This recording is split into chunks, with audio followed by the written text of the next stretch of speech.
Exercise 5.1 है, अर्थात प्रश्नावली 5.1 का है। क्वेश्चन नंबर 1 का दूसरा।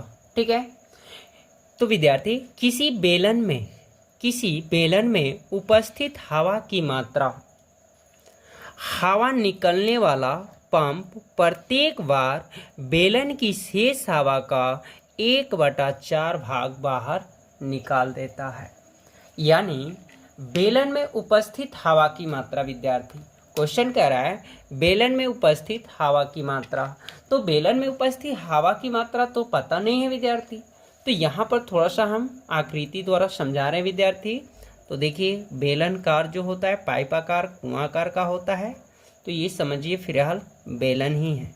ठीक है, इस बेलन में उपस्थित हवा की मात्रा जो है प्रत्येक बार बेलन का जो यूज किया जा रहा है हवा बेलन में से 1/4 भाग बाहर निकल जाता है। ठीक है, लेकिन इस बेलनकार में यानी इस बेलनकार टंकी में कितना उपस्थित हवा है ये दिया नहीं है। बस ये बताया जा रहा है कि प्रत्येक बार जितने बार यूज हो रहा है तो 1/4 भाग बाहर निकल जाता है। ठीक है, कितने भाग निकलता है? 1/4 भाग। तो विद्यार्थी बहुत इजी तरीके से हम लोग बनाएंगे। ठीक है, तो सबसे पहले यहाँ हल लिखेंगे और हल में लिखेंगे हवा की मात्रा कितना है। हवा कितना था बेलन में ये पता नहीं है, तो उसे क्या करेंगे? मानेंगे। तो लिखेंगे माना, क्या मानेंगे? बेलन में क्या माना? बेलन में क्या उपस्थित? क्या उपस्थित? हवा ही मानेंगे ना। माना बेलन में उपस्थित हवा का। तो यहाँ पर हम लोग क्यों माने विद्यार्थी?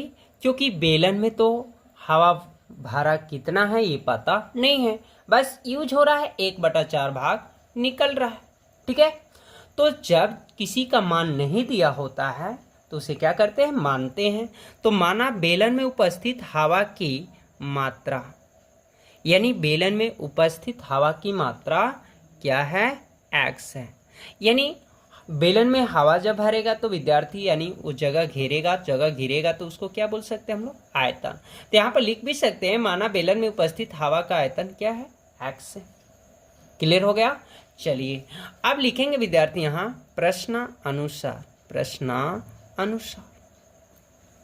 तो देखिए हवा, यहाँ समझिए हवा लिख दिया। हवा यूज किया जा रहा है, तो हवा में से हवा का कितना भाग निकल रहा है? 1/4 भाग। ठीक है, यानी हवा क्या मान लिए? x। तो x में से x का कितना यानी हवा भाग निकल रहा है? 1/4। ये ध्यान रखना है। ठीक है, तो यहाँ लिखेंगे x माइनस x का 1/4। यानी हवा मेरे पास है, बेलनाकार टंकी में हवा है और हवा निकला, तो हवा का कितना निकला? 1/4। अर्थात हम ये भी कर सकते हैं, मान लीजिए ध्यान रखना है विद्यार्थी कि हवा कितना है ये पता नहीं है, तो यहाँ पर हवा तो लिख लिया। हवा यूज कर रहे हैं तो हवा निकलेगा ही, तो हवा तो निकल रहा है, ये हवा निकल रहा है, लेकिन हवा का कितना भाग निकल रहा है? 1/4।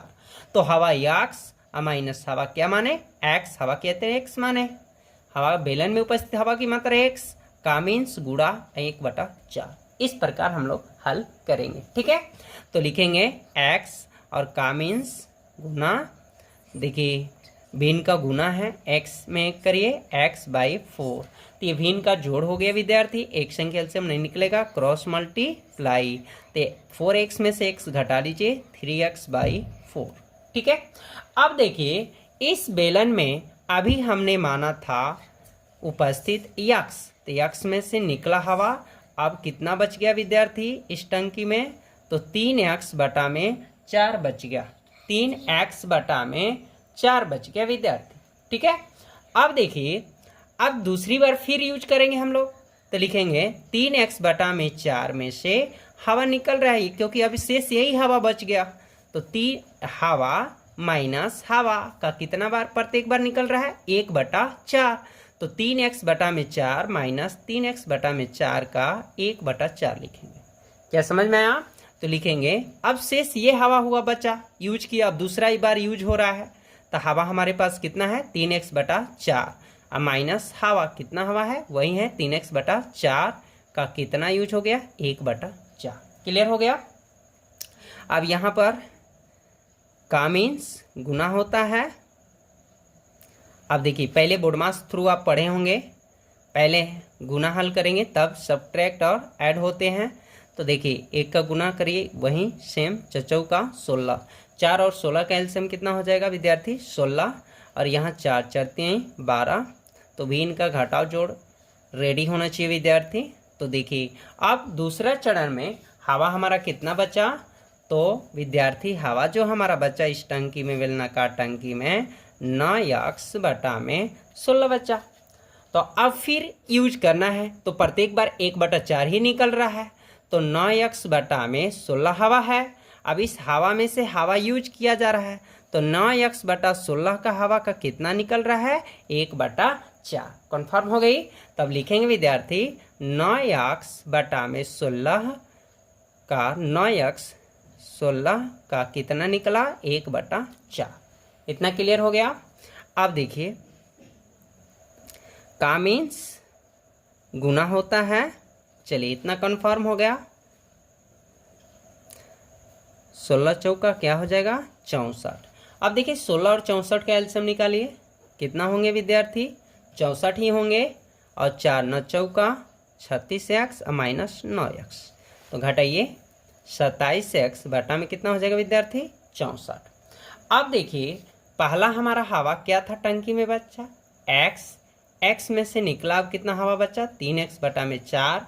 इसके बाद नेक्स्ट हमारा क्या बचा 9x/16, और नेक्स्ट बचा 27x/64।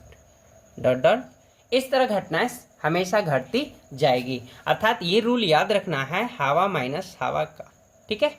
यानी हमें हवा डालना है, तो भैया हमारे पास हवा ये हो गया, हवा अब डाल रहे हैं तो हवा में से हवा निकलेगा, तो कितना निकला हवा का 1/4। क्लियर हो गया। चलिए अब यहाँ पे अब हमको जांच करना है विद्यार्थी, ठीक है। तो विद्यार्थी बेलन में उपस्थित हवा की मात्रा इस प्रकार कुछ शेष रहा, ठीक है। तो यहाँ पर देखिए अब हमें प्रूव करना है कि वास्तव में ये समांतर श्रेणी है कि नहीं, ठीक है।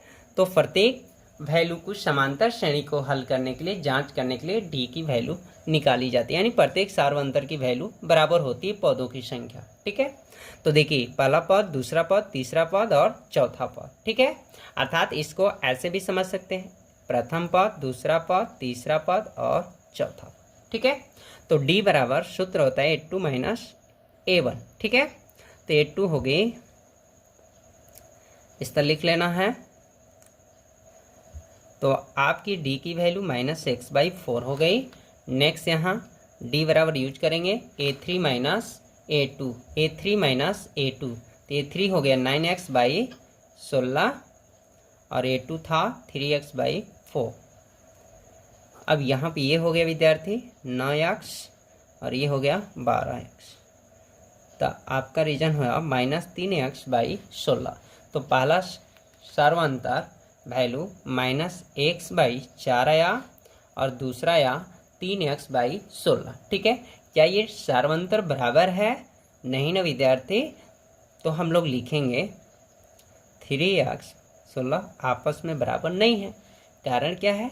तो जो सर्वांतर पहला हमने निकाला वो दूसरा सर्वांतर के बराबर नहीं है, अर्थात लिखेंगे हम लोग AP नहीं है, यानी समांतर श्रेणी है क्या? नहीं है। समांतर श्रेणी कब होगा? जब प्रत्येक का सर्वांतर बराबर आएगा तब।